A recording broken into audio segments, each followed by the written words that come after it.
नमस्कार दोस्तों, मेरा नाम है आशुतोष मानके और आप देखना शुरू कर चुके हैं डायनामिक इम्पल्शन।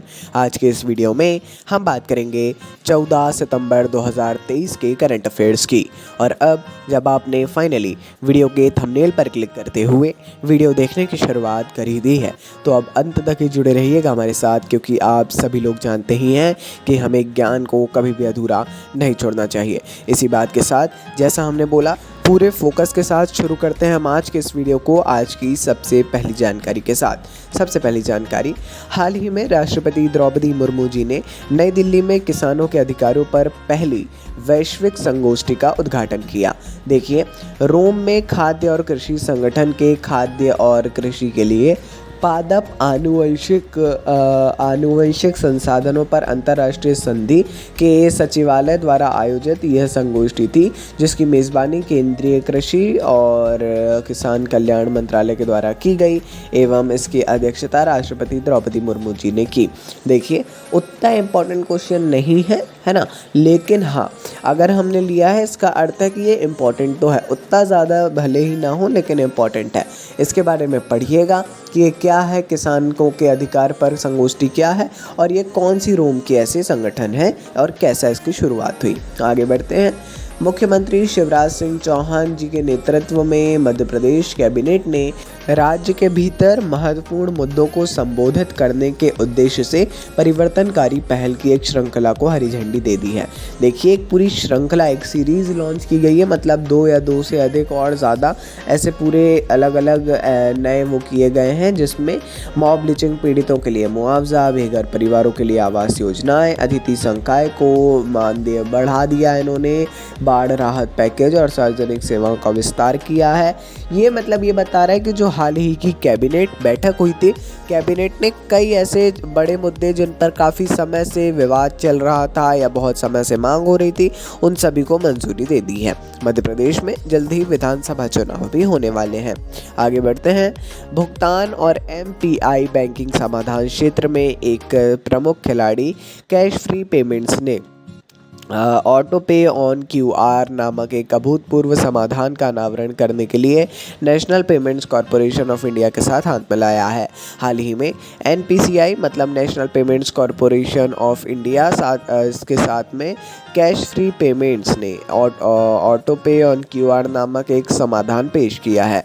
यह अभिनव पेशकश सदस्यता आधारित को सशक्त बनाने के लिए तैयार है। व्यवसाय अपने ग्राहक अधिग्रहण, प्रतिधारण और समग्र विकास संभावनाओं को बढ़ावा देना है ना। अच्छी बात है। ये क्वेश्चन भी कहीं ना कहीं है काफ़ी इम्पोर्टेंट है, पढ़ लीजिएगा इसके बारे में ध्यान से, क्योंकि हमने बताया इम्पोर्टेंट है।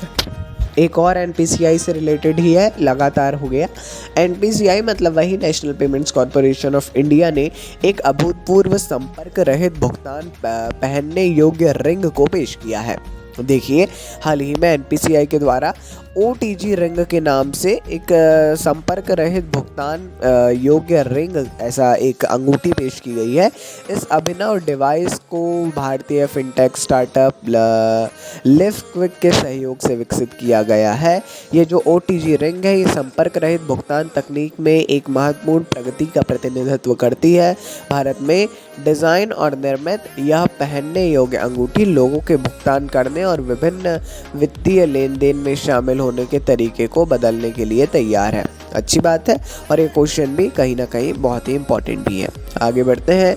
14 सितंबर 1949 को संविधान सभा द्वारा हिंदी अर्थात जो देवनागरी लिपि में लिखी गई हो, उस हिंदी को आधिकारिक भाषा के रूप में अपनाने को चिन्हित करने के लिए हर साल हम 14 सितंबर को हिंदी दिवस के रूप में मनाते हैं। हिंदी दिवस, यह राष्ट्रीय हिंदी दिवस ऐसा मनाते हैं हम।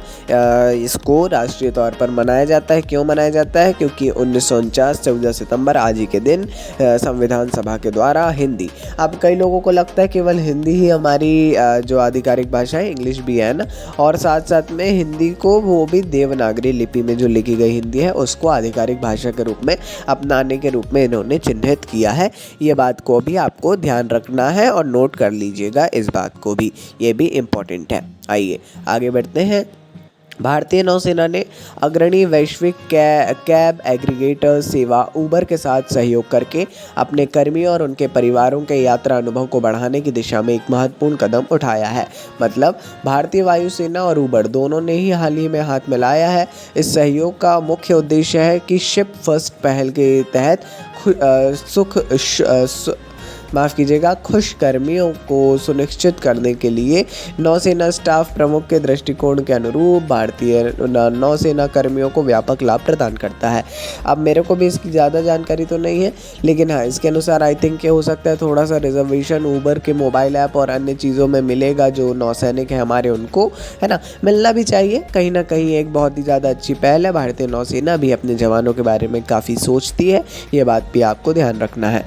तो दोस्तों, ये थी आज के इस वीडियो की अंतिम जानकारी। अपन मिलते हैं ऐसे ढेर सारे वीडियोस के साथ अगले किसी एक नए वीडियो में ऐसी ढेर सारी जानकारियों के साथ। नमस्कार, डायनामिक इम्पल्शन।